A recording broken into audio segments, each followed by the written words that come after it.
Bharatiya Janata party એટલે કે BJP આજે ભારતની રાજનીતિમાં એમનું વર્ચસ્વ છે. પણ ક્યારેય વિચાર્યું છે કે આ સફરની શરૂઆત ફક્ત 2 લોકસભા બેઠકોથી થઈ હતી? તો 2 બેઠકોથી સત્તાના શિખર સુધી એ પહોંચ્યા કઈ રીતે? ચાલો આજે આપણે ભાજપના ઉદયની આ અસાધારણ ગાથાને જરા વિગતે સમજીએ. જરા આ આંકડા પર નજર તો કરો. 17 કરોડથી પણ વધારે. હા, 2022માં બીજેપીએ દાવો કર્યો હતો કે આટલા તો એમના સભ્યો છે. વિચારો, આ આંકડો દુનિયાના ઘણા દેશોની કુલ વસ્તી કરતાં પણ મોટો છે. અને આટલા વિશાળ સભ્યપદને કારણે જ બીજેપી આજે દુનિયાની સૌથી મોટી રાજકીય પાર્ટી ગણાય છે. પણ હંમેશા આવું નહોતું. આજના આ શક્તિશાળી સ્વરૂપ પાછળ એક ખૂબ જ સંઘર્ષભરી અને વિનમ્ર શરૂઆત છુપાયેલી છે. તો ચાલો આ સફરને શરૂઆતથી જ સમજીએ. સમયમાં થોડા પાછા જઈએ અને જોઈએ કે આ બધું શરૂ ક્યાંથી થયું. બીજેપીના મૂળ આપણને ભારતીય જનસંઘમાં જોવા મળે છે. ઘણા રાજકીય ઉતાર ચડાવ પછી જનસંઘ જનતા પાર્ટીમાં ભળી ગયું અને આખરે 1980માં ભારતીય જનતા પાર્ટી એટલે કે બીજેપીનું વર્તમાન સ્વરૂપ અસ્તિત્વમાં આવ્યું, એકદમ નવી રાજકીય ઓળખ સાથે. હવે દરેક પાર્ટીની એક વિચારધારા હોય છે. બીજેપીની સત્તાવાર વિચારધારા છે એકાત્મ માનવવાદ. હવે આનો મતલબ શું? તો સરળ શબ્દોમાં કહીએ તો આ એક એવું દર્શન છે જે કહે છે કે વ્યક્તિનો વિકાસ અને સમાજનો વિકાસ એકબીજા સાથે જોડાયેલો છે. એ ભૌતિક અને આધ્યાત્મિક એમ બંને પ્રકારની પ્રગતિ પર ભાર મૂકે છે. ઓકે, તો પાર્ટી બની ગઈ, વિચારધારા પણ નક્કી થઈ ગઈ. પણ 1984ની પહેલી જ સામાન્ય ચૂંટણીમાં પાર્ટીને જબરદસ્ત ઝટકો લાગ્યો. આખા દેશમાં 543 બેઠકોમાંથી બીજેપીને મળી ફક્ત 2 બેઠકો. જી હા, માત્ર 2. એવી શરૂઆત કે જેમાંથી કોઈ પણ પાર્ટી માટે પાછા ઊભા થવું લગભગ અશક્ય હોય. તો સવાલ એ છે કે પછી એવું તે શું બદલાયું? એક પાર્ટી જેની પાસે ફક્ત 2 બેઠકો હતી એ આટલી મોટી રાષ્ટ્રીય શક્તિ કઈ રીતે બની? આનો જવાબ એક એવા આંદોલનમાં છે જેણે ભારતના રાજકારણનો ચહેરો જ બદલી નાખ્યો. 1980ના દાયકાના અંતમાં બીજેપીએ રામ જન્મભૂમિ આંદોલનને પોતાનો મુખ્ય મુદ્દો બનાવ્યો. આ એક એવો રાજકીય નિર્ણય સાબિત થયો જેણે પાર્ટીને સીધી જ કરોડો લોકોની ધાર્મિક ભાવનાઓ સાથે જોડી દીધી. અને બસ અહીંથી પાર્ટીના રાજકીય ભવિષ્યે એક નવી જ દિશા પકડી લીધી. અને એની અસર? એ તો તરત જ ચૂંટણીના પરિણામોમાં દેખાય. આ ગ્રાફ જુઓ. 1984માં 2 બેઠકો અને ફક્ત 5 જ વર્ષમાં 1989માં આ આંકડો સીધો 85 પર પહોંચી ગયો.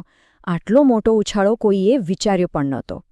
આ આંદોલનનો એક મહત્વનો પડાવ 6 ડિસેમ્બર 1992ના રોજ આવ્યો, જ્યારે બાબરી મસ્જિદનું ધ્વંસ થયું. આ એક એવી ઘટના હતી જેણે ભારતીય સમાજ અને રાજકારણ પર ખૂબ જ ઊંડી અને લાંબા ગાળાની અસર છોડી, જે આજે પણ ચર્ચાનો વિષય છે. હવે આ નવી રાજકીય તાકાત સાથે બીજેપી પહેલીવાર કેન્દ્રમાં સત્તા મેળવવાની ખૂબ નજીક હતી. તો ચાલો હવે એ જોઈએ કે પાર્ટીએ પોતાની પહેલી સરકારો ક્યારે અને કેવી રીતે બનાવી.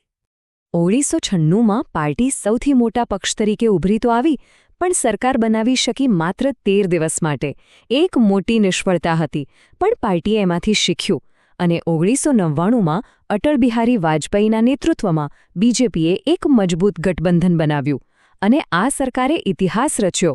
એ પહેલી બિનકોંગ્રેસી સરકાર બની જેણે પોતાના પૂરા 5 વર્ષનો કાર્યકાળ પૂરો કર્યો. પણ 5 વર્ષ સત્તામાં રહ્યા પછી પાર્ટીને લગભગ 1 દાયકા સુધી વિપક્ષમાં બેસવું પડ્યું. 2004થી 2014 સુધીનો આ સમય પાર્ટી માટે આત્મમંથનનો હતો. અને પછી રાજકીય મંચ પર એક એવા નેતાનો ઉદય થયો જે પાર્ટીને એક એવી જગ્યાએ લઈ જવાના હતા જેની કોઈએ કલ્પના પણ નહોતી કરી. આ ટેબલ બીજેપીની આખી રાજકીય સફરની વાર્તા કહે છે. જુઓ, શરૂઆતની સફળતાઓ, પછી વચ્ચેના એ વર્ષો જ્યારે બેઠકો ઘટી અને પછી આવે છે 2014. એકદમ વિસ્ફોટક ઉછાળો. આ આંકડાઓ જાણે કે એક નાટકીય કમબેકની સ્ટોરી બતાવી રહ્યા છે. વર્ષ 2014. નરેન્દ્ર મોદીના નેતૃત્વમાં આખા દેશમાં એક મોદી લહેર જોવા મળી. પરિણામ? બીજેપીને મળી 282 બેઠકો. આ એક ઐતિહાસિક જીત હતી કારણ કે લગભગ 30 વર્ષ પછી પહેલીવાર કોઈ એક પાર્ટીને સ્પષ્ટ બહુમતી મળી હતી. અહીંથી ભારતીય રાજકારણમાં એક નવા જ અધ્યાયની શરૂઆત થઈ. અને જો કોઈને એમ લાગતું હોય કે 2014ની જીત માત્ર એક લહેર હતી, તો 2019ના પરિણામોએ એ વાતને ખોટી સાબિત કરી દીધી. આ વખતે બીજેપીએ પોતાની બેઠકો વધારીને 303 કરી દીધી. આ જીત સાથે પાર્ટીએ ભારતીય રાજકારણમાં પોતાની જાતને એક નિર્વિવાદ શક્તિ તરીકે સ્થાપિત કરી દીધી. જુઓ, રાજકીય તાકાત ફક્ત ચૂંટણી જીતવાથી નથી દેખાતી, એના પ્રતીકો પણ હોય છે. અને નવી દિલ્હીમાં બનેલું બીજેપીનું આધુનિક અને ભવ્ય મુખ્યાલય એ આ જ તાકાતનું એક મોટું પ્રતીક છે. જે આર્કિટેક્ટ્સે આ બિલ્ડિંગ ડિઝાઇન કરી છે, તેઓ એના કેન્દ્રમાં આવેલા ચોકને બિલ્ડિંગનું પ્રતીકાત્મક હૃદય કહે છે. એમનું કહેવું છે કે આ ખુલ્લી જગ્યા પાર્ટીમાં એકતા અને સહયોગની ભાવના દર્શાવવા માટે બનાવવામાં આવી છે. અને આખી ડિઝાઇનમાં સ્પષ્ટતા, સમપ્રમાણતા અને પારદર્શિતા જેવા સિદ્ધાંતો પર ભાર મુકાયો છે. આ એ જ ગુણો છે જે પાર્ટી પોતાની ઓળખ તરીકે લોકો સામે રજૂ કરવા માંગે છે. ટૂંકમાં કહીએ તો આર્કિટેક્ટ્સના મતે આ ઇમારત એક સંતુલન બતાવે છે. એક તરફ સત્તા અને બીજી તરફ લોકો માટે ખુલ્લાપણું.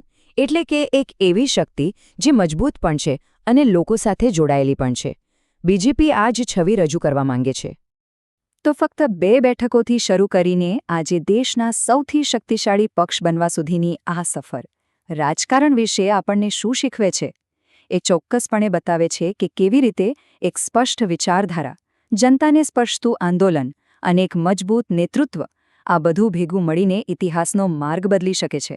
હવે આ સફરનો આગળનો પડાવ શું હશે, એ તો આવનારો સમય જ બતાવશે.